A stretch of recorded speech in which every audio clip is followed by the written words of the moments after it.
Welcome to BPSC UPSC study channel. आज मैं समसामयिकी घटना का विश्लेषण करूंगा।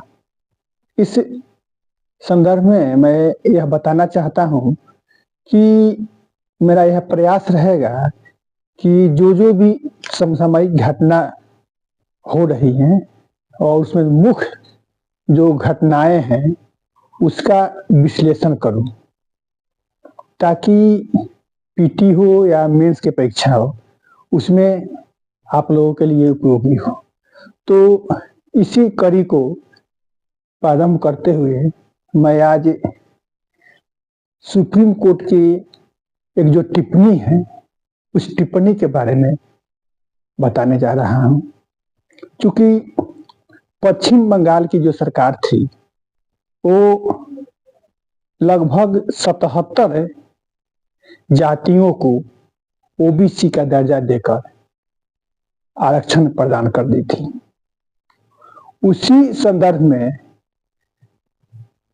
सुप्रीम कोर्ट ने टिप्पणी की है कि धर्म के आधार पर किसी भी वर्ग को आरक्षण प्रदान नहीं किया जाएगा।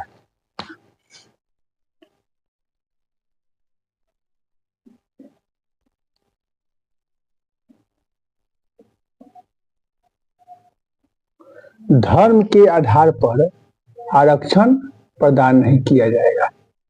धर्म के आधार पर आरक्षण नहीं। मामला यूं हुआ कि पश्चिम बंगाल सरकार ने 2010 से सितंबर के 2010 तक मुस्लिम वर्ग के 77 उपजातियों को ओबीसी का दर्जा दे दिया। जो भी उपजातियां थी वो मुस्लिम वर्ग से संबद्ध थी। के बाद आरक्षण की व्यवस्था कर दी गई, लेकिन हाई कोर्ट में इसके विरुद्ध याचिका दायर की गई। तो कलकत्ता हाई कोर्ट ने मई 2024 में इस ओबीसी का जो दर्जा दिया गया था उसको रद्द कर दिया। यानी पश्चिम बंगाल सरकार जो नियम बनाई थी, आरक्षण देने की व्यवस्था की थी, उसको रद्द कर दिया।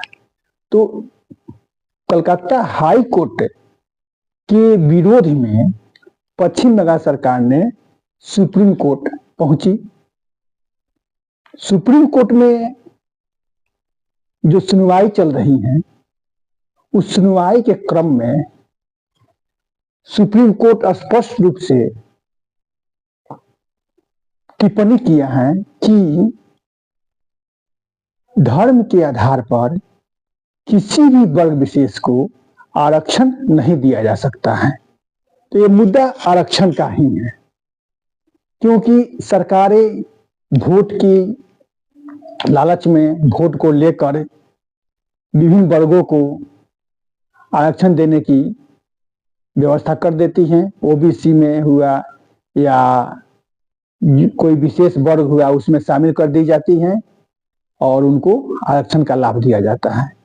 तो यहाँ पर जो कलकत्ता हाई कोर्ट स्पष्ट रूप से कह चुका है कि जो मुस्लिम वर्ग से संबंधित जो 77 उपजातियां हैं और उसको पिछड़ा वर्ग में शामिल कर देना स्वयं में मुस्लिम वर्ग पर पश्चिम खड़ा करता है। यानी मुस्लिम वर्ग की प्रतिष्ठा को दांव पर लगा देता है, क्योंकि मुस्लिम वर्ग से 77 उपजातियां ओबीसी में शामिल कर ली गई हैं और धर्म के आधार पर ऐसी व्यवस्था की गई है। इसी कारण कलकत्ता हाई कोर्ट ने इसको कर दिया था।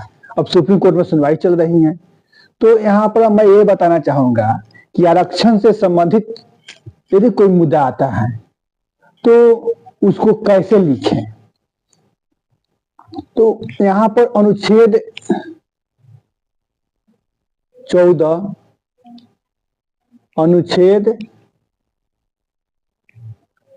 15 और अनुच्छेद 16 का उल्लेख करना है।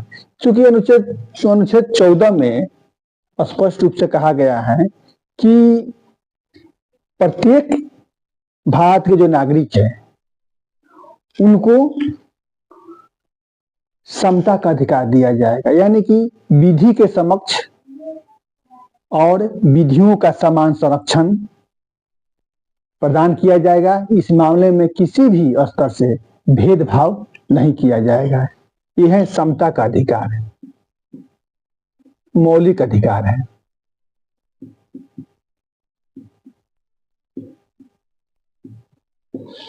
अनुच्छेद 15 में कहा गया है कि किसी भी भारतीय नागरिक को 5 आधारों पर प्रतिषेध नहीं किया, यानी भेदभाव नहीं किया जाएगा। अनुच्छेद 15 का खंड 1 है। इसमें कहा गया है कि धर्म, जाति, लिंग,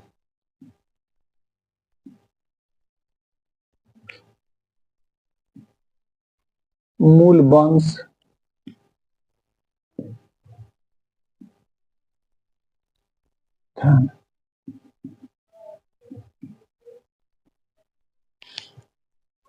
ये जो 5 आधार हैं, धर्म, जाति, लिंग, मूल वंश और जन्म स्थान, या इनमें से कोई एक के आधार पर किसी भी भारतीय नागरिक के साथ भेदभाव नहीं किया जाएगा। लेकिन एक खंड 1 में कहा गया है, अनुच्छेद 15 खंड 1 में ये कहा गया है, लेकिन इसका जो अपवाद है वो खंड 3 है। इसमें महिलाओं,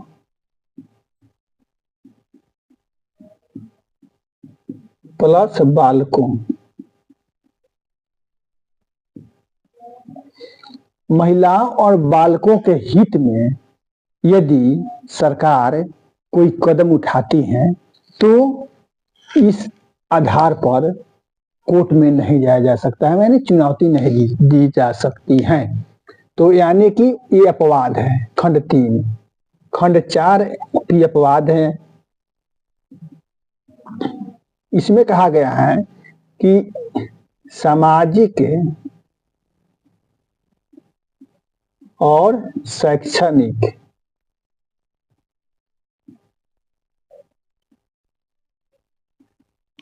आधार पर पिछड़ा हुआ वर्ग प्लस अनुसूचित जाति एवं अनुसूचित जनजाति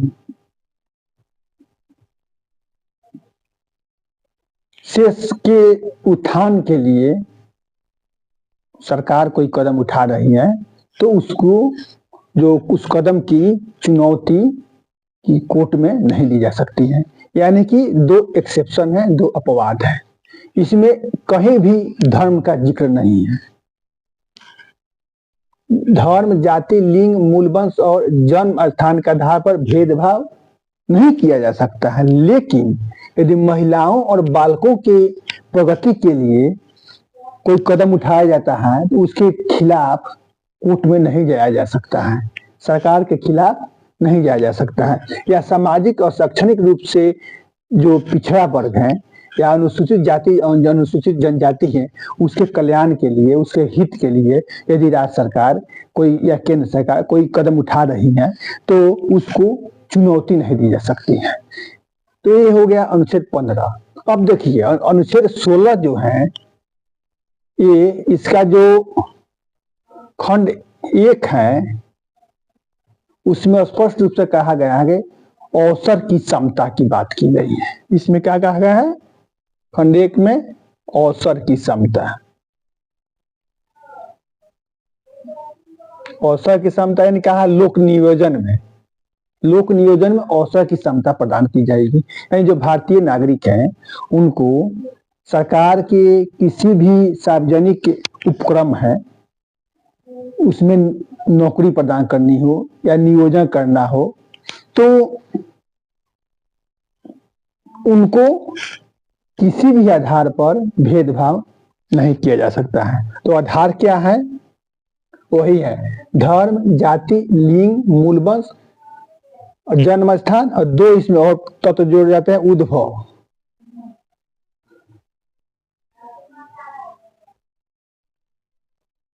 धर्म, जाति, लिंग, मूलवंश, जन्म स्थान, उद्भव और निवास। खंड 2। ठीक, तो खंड 2 में कहा गया है कि धर्म, जाति, लिंग, मूलवंश, जन्म स्थान, इसमें दो तत्व जुड़ गए हैं, उद्भव और निवास। इनके आधार पर, इनमें से किसी के एक के आधार पर भेदभाव नहीं किया जा सकता है। 16 के 3 जो उपखंड है वो कहता है कि यदि संसद कोई कानून बना दे कि निवास के स्थान पर, जो निवास के आधार पर विशेष सुविधा किसी वर्ग को दी जाती है तो वैसा हो सकता है, लेकिन संसद ये कानून बना सकती है कि डोमिसाइल, जिसको हम कहते हैं कि निवास के आधार पर विशेष सुविधा प्रदान की जाए, तो वो संसद के विशेष अधिकार है, वो ऐसा कर सकती है। खंड 4 जो है वह स्पष्ट रूप से आरक्षण की व्यवस्था करता है। इसमें कहा गया है कि पिछड़े हुए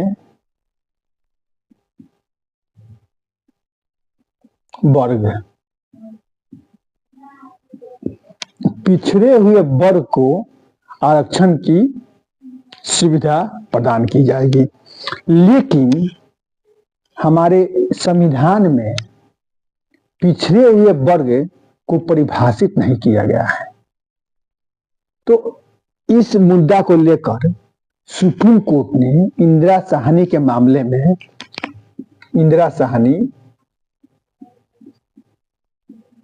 जिसको मंडल आयोग के नाम से भी हम लोग जानते हैं, 1992 में डिसीजन हुआ था, 9 सदस्यीय बेंच था, 9 सदस्यीय बेंच का डिसीजन हुआ था जिसमें कहा गया था कि 50% से अधिक आरक्षण किसी भी हाल में नहीं प्रदान किया जा सकता है।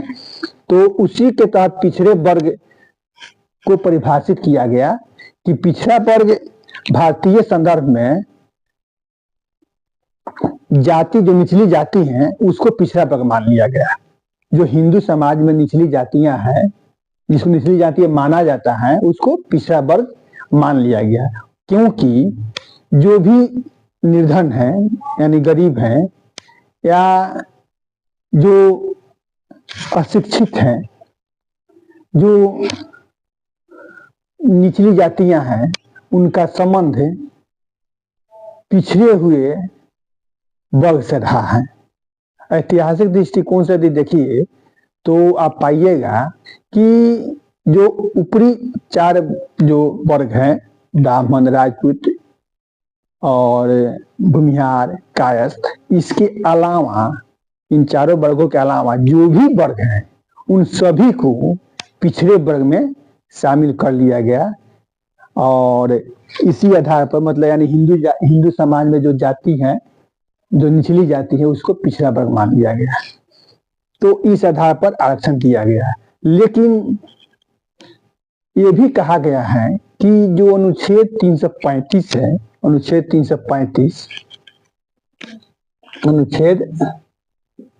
335, इसमें ये कहा गया है कि अनुसूचित जाति और जनजाति की जो विशेष सुविधा दी जाएगी, आरक्षण दिया जाएगा, तो उसको ध्यान में रखा जाएगा कि इस आरक्षण देने से सरकार की जो व्यवस्था है, जो सरकार के जो सिस्टम है, उस पर कोई नकारात्मक प्रभाव ना पड़े।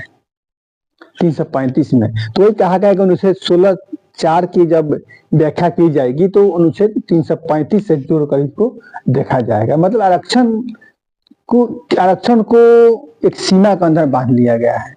उसको वैसा अंधाधुंध आरक्षण न प्रदान किया जाए जिससे कि सरकार की गतिविधि प्रभावित हो जाए, जो सरकार का प्रशासनिक तंत्र है उस पर बुरा प्रभाव पड़े, उसकी गतिशीलता प्रभावित हो जाए। तो उसको ध्यान में रखते हुए कहा गया है कि अनुच्छेद 16 का जो खंड 4 है उसको अनुच्छेद 335 के साथ ही पढ़ा जाएगा।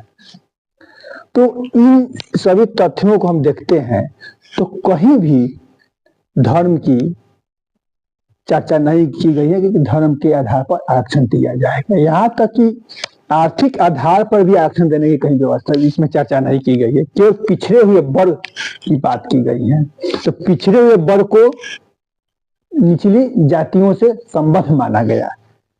यहाँ पर भी आर्थिक आधार को लेकर आरक्षण नहीं दिया गया है। यहाँ पर निचली जातियों को पिछड़ा मानकर आरक्षण प्रदान किया गया है। लेकिन जो ऊपरी वर्ग थे यानी ब्राह्मण, राजपूत और भूमियार और कायस्थ, तो इनमें भी देखा गया कि कुछ ऐसे वर्ग हैं जो पिछड़े हुए हैं, यानी कि उनका विकास नहीं हो पाया है। तो उनको आर्थिक आधार के आधार पर आरक्षण प्रदान किया गया। तो उसके लिए संविधान में संशोधन करना पड़ा और संशोधन करने के बाद 10% उनको ईडब्ल्यूएस के तहत आरक्षण प्रदान किया गया है। लेकिन धर्म के आधार पर कहीं भी आरक्षण की चर्चा नहीं की गई है। यही कारण है कि सुप्रीम कोर्ट ने स्पष्ट टिप्पणी किया है कि धर्म के आधार पर किसी भी हाल में आरक्षण प्रदान नहीं किया जा सकता है।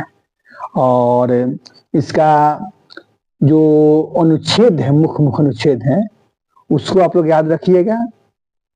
14 समता का अधिकार है, 15 के खंड 1 और 16 खंड 1, खंड 3 और खंड 4 याद रखने की जरूरत है।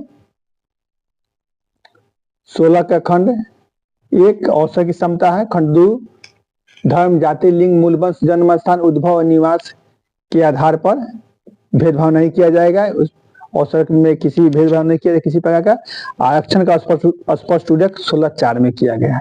यानी कि कुल मिलाकर यही संविधान में व्यवस्था की गई है कि धर्म के आधार पर किसी को आरक्षण देने की चर्चा यहाँ पर नहीं की गई है। तो सुप्रीम कोर्ट जो टिप्पणी कर चुका है तो उससे स्पष्ट होता है कि जो कलकत्ता हाई कोर्ट ने निर्णय दिया है उचित निर्णय है। और अब डिसीजन इसका क्या आता है तो अब डिसीजन देखने की बात है। लेकिन मुझे लगता है कि जो कलकत्ता हाई कोर्ट ने डिसीजन दिया है उसको सुप्रीम कोर्ट बरकरार रखेगा। फिर अगले वीडियो में मिलते हैं। Thank you.